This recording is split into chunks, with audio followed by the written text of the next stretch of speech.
Hello friends, this is DL Harry and welcome to our video. हम continue कर रहे हैं हमारी बुक सीरीज को जिसका नाम है new trader rich trader part 2 by Steve Burns with Janna Burns.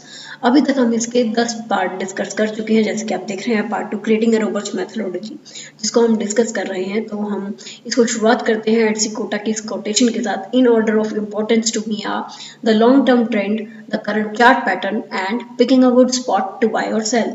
तो ये 3 पॉइंट्स आपको जब भी प्रॉफिटेबल होना हो आपको ये ध्यान में रखने हैं, बिकॉज आप अगर इन 3 को भी फॉलो करेंगे तो भी आप प्रॉफिटेबल होने के आपके हाईली चांसेस होते हैं।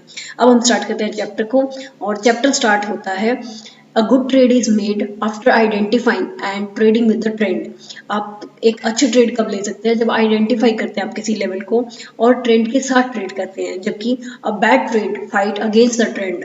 बैड ट्रेड हमेशा फाइट करती है, ट्रेंड के अगेंस्ट जाती है, उसके अगेंस्ट ही जाकर आप अपनी ट्रेड को एग्जीक्यूट करते हैं, तो वो एक बैड ट्रेड होगी। रिचर्ड विजमैन इसी को कंटिन्यू करते हुए कहते हैं the answer to the question what's the trend. Normally क्या होता है, जब भी मार्केट के बारे में आपसे कोई पूछता है तो ये पूछता है कि मार्केट का ट्रेंड क्या है। तो उससे पहले उसका आंसर क्या होगा ये सोचने से पहले आपको ये पूछना है is the question what's your time frame, कि आप किस टाइम फ्रेम की बात करते हैं। हो सकता है वो पर्सन इंट्राडे करता हो सकता है वो पोजिशनल लेकर जाता हो सकता है वो लॉन्ग टर्म इन्वेस्टमेंट करता हो। तो उसी के बिहाफ पे आप उसको ट्रेंड बताएंगे, ना कि डायरेक्ट आंसर दे देंगे कि मार्केट अप ट्रेंड में है या डाउन ट्रेंड में। पहले आपको उनका टाइम फ्रेम जानना जरूरी होता है। इसकी डिटेल्ड स्टडी जो है, डिटेल एनालिसिस है, डिटेल बात जो है वो हम आगे के स्लाइड में करेंगे, क्योंकि ये चैप्टर फिर इसी को आगे डिस्कस कर रहा है। Identifying the trend. अब न्यू ट्रेडर और रिच ट्रेडर के बीच में जो अभी इस पार्ट को लेकर डिस्कस हो रहा है, इस चैप्टर में उन्होंने जो डिस्कस किया है, न्यू ट्रेडर का क्वेश्चन होता है कि ट्रेंड को आइडेंटिफाई कैसे करें। ये तो ठीक है कि हमें ट्रेंड के साथ ट्रेड करना है तभी हम प्रॉफिटेबल होंगे, और मोस्टली जो प्रॉफिटेबल ट्रेडर होते हैं वो ट्रेंड के साथ ही ट्रेड करते हैं। लेकिन ट्रेंड को आइडेंटिफाई कैसे किया जाए, तो ये उन्होंने रिच डैड से क्वेश्चन किया है। अब इस मामले में रिच ट्रेडर उनको आंसर देते हैं कि बिफोर नोइंग, कि आप जाने इससे पहले कि ट्रेंड क्या है, पहले आप ये जान लीजिए कि आपका टाइम फ्रेम क्या है। क्योंकि अगर आप इंट्राडे करते हैं तो आपके लिए 5 मिनट और 15 मिनट का जो ट्रेंड है वही आपका काम करने वाला ट्रेंड होगा, आपको उसी को फॉलो करना है। अगर आप स्विंग लेकर जाते हैं तो आपके लिए डेली और वीकली टाइम फ्रेम अच्छा रहेगा। अगर आप बीटीएससी करते हैं तो आपके लिए आवरली और डेली टाइम फ्रेम अच्छा रहेगा। तो उस टाइम फ्रेम के अकॉर्डिंग ही आपको ट्रेंड बताना है, ना कि डायरेक्ट आप ये बोल देंगे कि मार्केट अप ट्रेंड या डाउन ट्रेंड में है या साइडवेज है। Can take help of moving averages. अब मूविंग एवरेजेस जो है ये एक इंडिकेटर है जो कि बहुत अच्छी हेल्प करता है आपको ट्रेंड बताने में। आपको जितना लॉन्ग टर्म ट्रेंड जानना हो, बट जितना बड़ा आपका टाइम फ्रेम हो, उतना ही आप मूविंग एवरेज को एक्सपेंड कर सकते हैं। इसकी वैल्यू जो है आप बढ़ा सकते हैं। अगर आपको मान लीजिए कि 9 दिन का एवरेज देखना है तो आप 9 मूविंग एवरेज को सिलेक्ट करेंगे। नॉर्मली अगर किसी को ईयरली या मंथली बेसिस पे देखना हो या डेली टाइम फ्रेम पे देखना हो, एक लॉन्ग टर्म ट्रेंड देखना हो, तो वो 200 डे मूविंग एवरेज यूज करते हैं, जिसमें उन्हें पता लग जाता है कि अभी ट्रेंड जो है वो ओवरऑल मार्केट के हिसाब से अप ट्रेंड है या डाउन ट्रेंड है।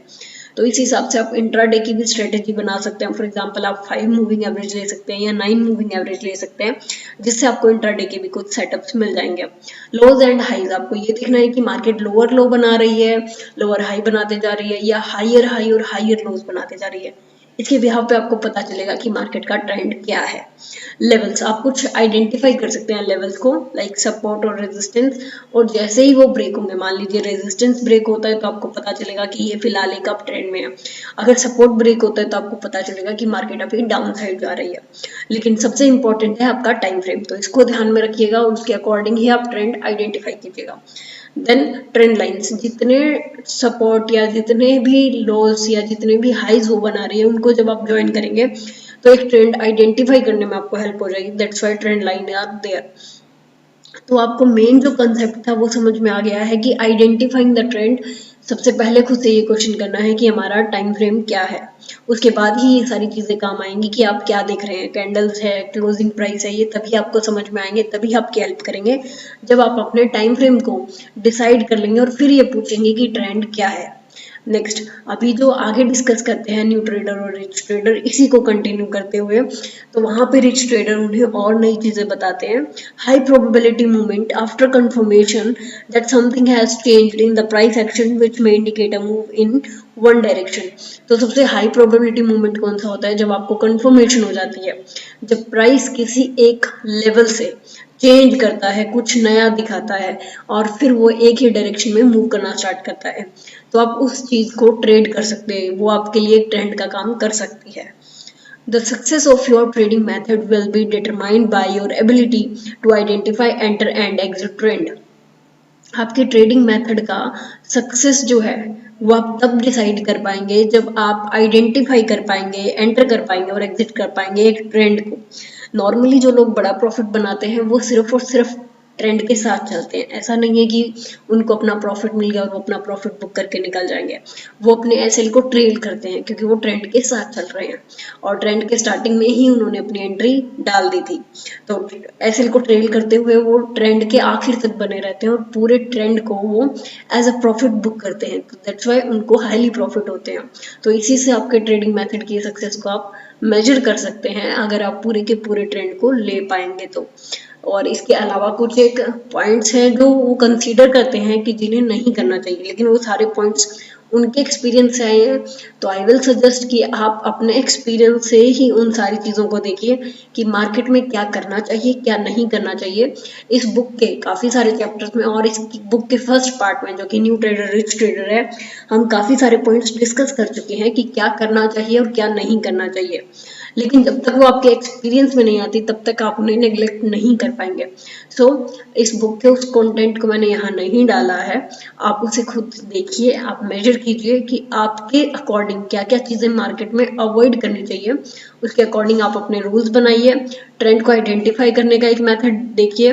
अगर आपको कोई इंडिकेटर हेल्प कर रहा है, जैसे कि मूविंग एवरेज ट्रेंड इंडिकेटर है, वो सबसे अच्छा ट्रेंड बताता है, तो आप मूविंग एवरेज की हेल्प ले सकते हैं। अगर अदरवाइज कोई और इंडिकेटर जो आपकी हेल्प करता है, जैसे सुपर ट्रेंड है, इसके अलावा भी और काफ़ी सारे हैं, तो आप वो यूज़ करके देख सकते हैं।